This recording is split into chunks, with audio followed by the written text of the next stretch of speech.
Hello everyone, this is Azhar, student ID 253400963, and thank you for all of you joining me in this reflective reflection of this learning experience, enjoying the vegetable garden.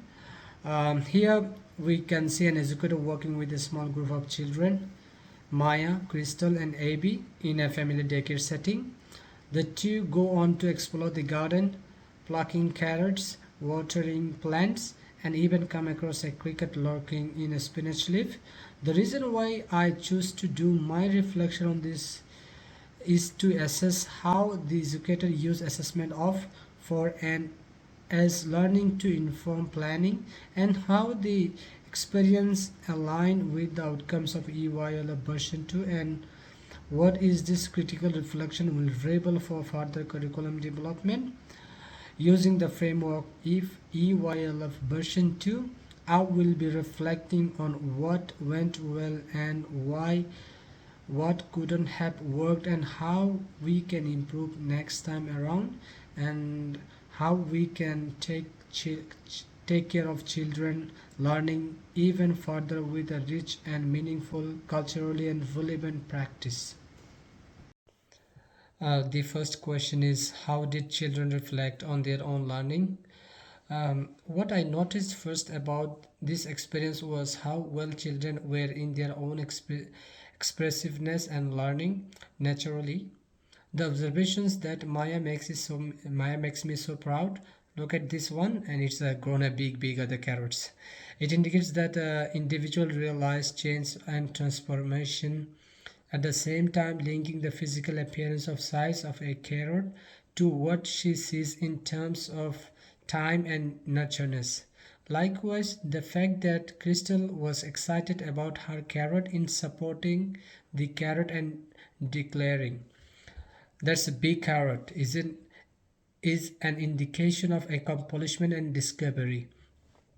Children reflections here are embodied, effective, and spontaneous. According to McLachlan, Flair, and Edwards, children generally do their initial reflections in early childhood, starting as a dialogue in actions. Children talk about their learning, their gesture, the enthusiasm with which they share excitement of their learning with one another, etc. Uh, the teacher carefully cultivates such reflections. Here, questions are open ended.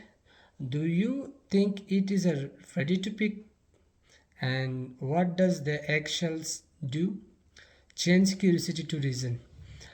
She doesn't correct or dictate but leads thinking in a way that will enable children to determine for themselves what observations they make about the world. This relates to outcomes 4.2 of EYLF version 2. Children develop dispositions for learning, including curiosity, persistence, and problem solving. From a reflective point of view, this makes me realize that children reflection comes from ownership. When they are experiencing agency, when the learning is their own, they will naturally start to interpret, question, and make sense.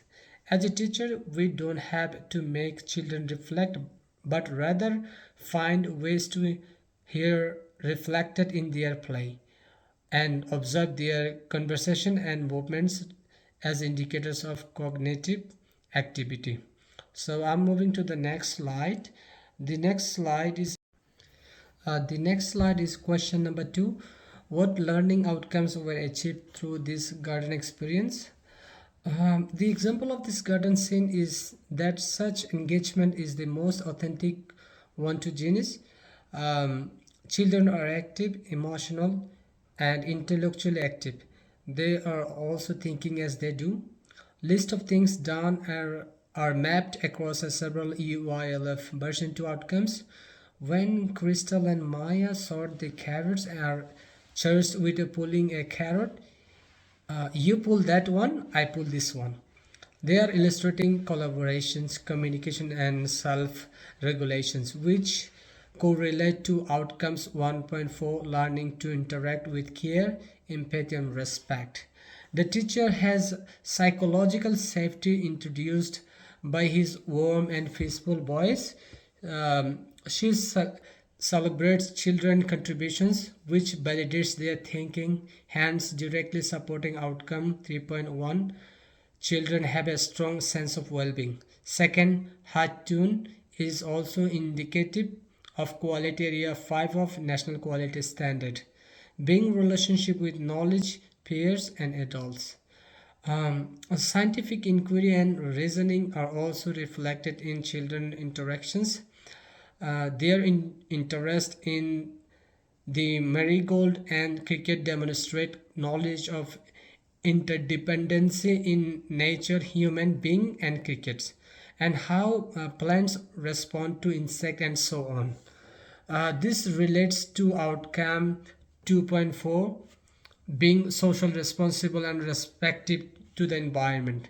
It promotes STEM learning by way of inquiry and observation as well. Um, the language and literacy are oriented, comparative term related to length and shape, and why questions enable the children to develop and build up their vocabulary in terms of dis- descriptive and applicable vocabulary. It is an effective illustration of talk as a concept of learning as referred to by Raising Children Network. Physically pulling carrots, carrying water, and fine motor skill helps to meet outcomes 3.2, which is the development of autonomy and control over your environment. Overall, the following learning outcomes have attained: identity and belonging, relationship with environment, well-being, sense to play and outdoor play, obviously, active thinking, visual, supposing and experiencing, communication. So now I will move on to the next slide. So the next slide is question number 3. How can we enhance and extend this learning experience? However, critique is what should happen after the reflection. In order to be able to assess this program, we should think of what could be better or longer. While the garden is promoting the environmental learning, it may further promote celebrating cultural and linguistic diversity in a more explicit way. For example, the use of First Nations knowledge, including bush tucker food plants, or the discussion on the use of marigolds by indigenous community would enhance outcome 2.1, connection to culture, and provide a support for inclusive in practice. In my own future practice, I would engage with elders or families in a local community or family who can introduce traditional stories about plant and connect them to scientific observation and cultural narratives. Um, their reflection would be documented in the form of photographs, drawings, or short recorded dialogue. Visual documentation enables children and educators to re-experience, which encourages collaborative planning. I could use in inviting the moment after children draw their favorite moment in a garden and retelling the impression to make it go on to the shop. it it is these artifacts that could inform the next cycle of planning. First of all, I'll talk about the literacy connections. The group may extend their interest and develop a garden journal, labeling vegetables, writing notes, or telling brief stories about the garden. As explained in Raising Children Network, the connections between sensorial play and symbolic representation is enforced to establish the basis of early literacy. Um, the second was a technology integration, digital extension, simple virtual extension such as time lapse photography or growth investigating insects on the internet or etc. can inspire digital literacy and contribute to outcomes as such as outcomes 5.5. Children use technologies to be inventive. The last one is a collaborative with collaborations of family with community. Asking the family to tell their gardening customs would broaden intercultural awareness. For example, a parent could bring in a vegetable from their culture, or they can make a recipe using the produce of children raised.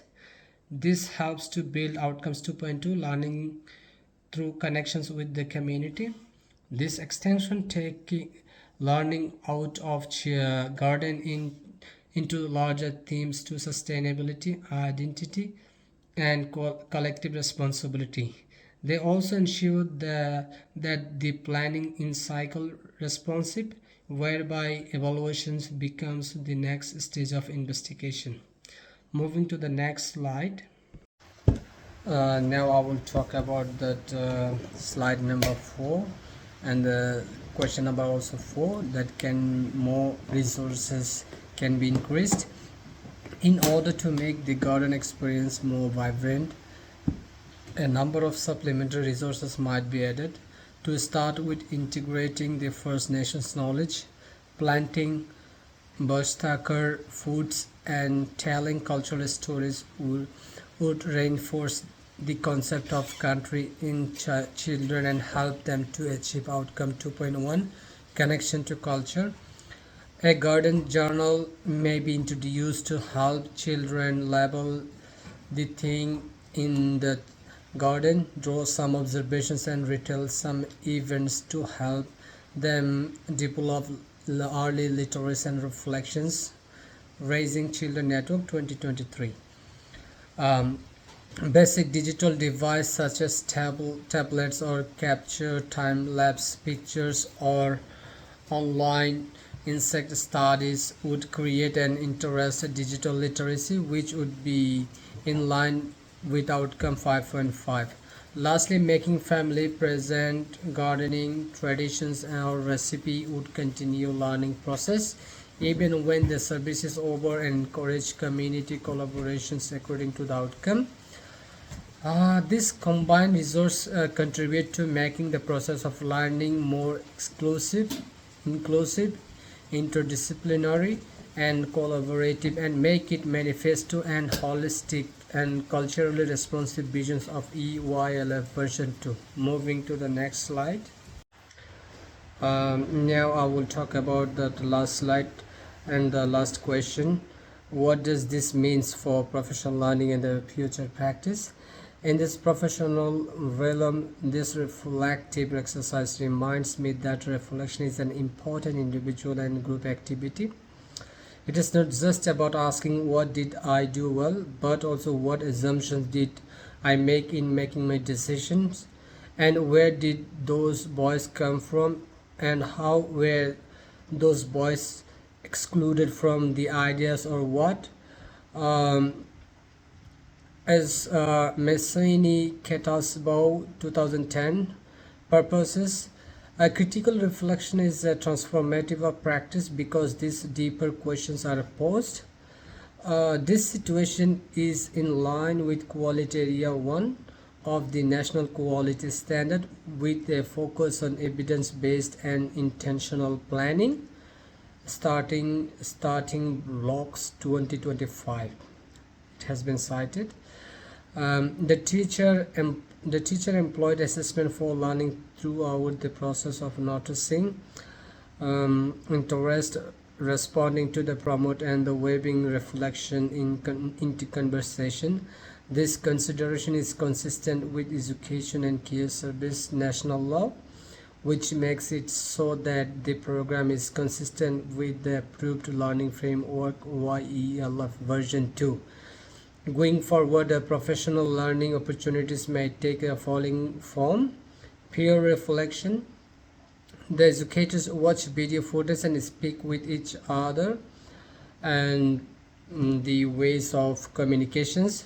Professional learning communities for sustainability and First Nations pedagogy, using arrow trajectory tools to match observations, not using development learning and progressions. Not least, I would like to participate in mentoring or coaching in which a critical friend observes my practice and helps me to spot blind spots, an approach which is recommended by Brody 2013. This fosters the spirit of constant accountability and self-critical growth. In conclusion, now I'd like to say it is possible to state that lesson enjoying the vegetable garden is not only gardening story but also demonstrations of what interrelationship, interest and care mean in terms of establishment of deep learning.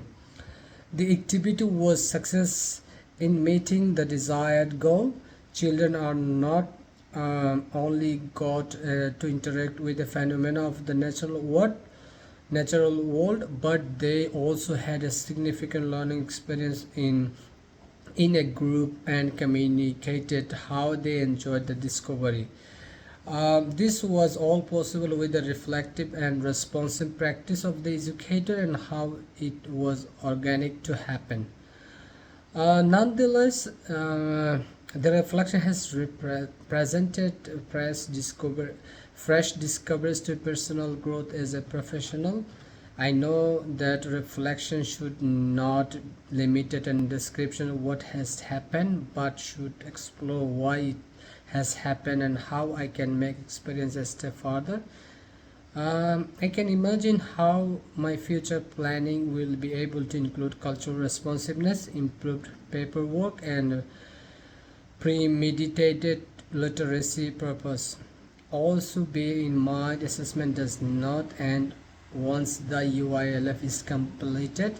It's a seed of following cycle. The question that I bring forward out of this is how to transform every moment of learning, however minor, into an opportunity for transformations both to the child and to me as an educator in this space. That's all. So here I put some references you can go through for enrich your knowledge in early childhood as a teacher. That's it. Thank you so much. Thank you to everyone.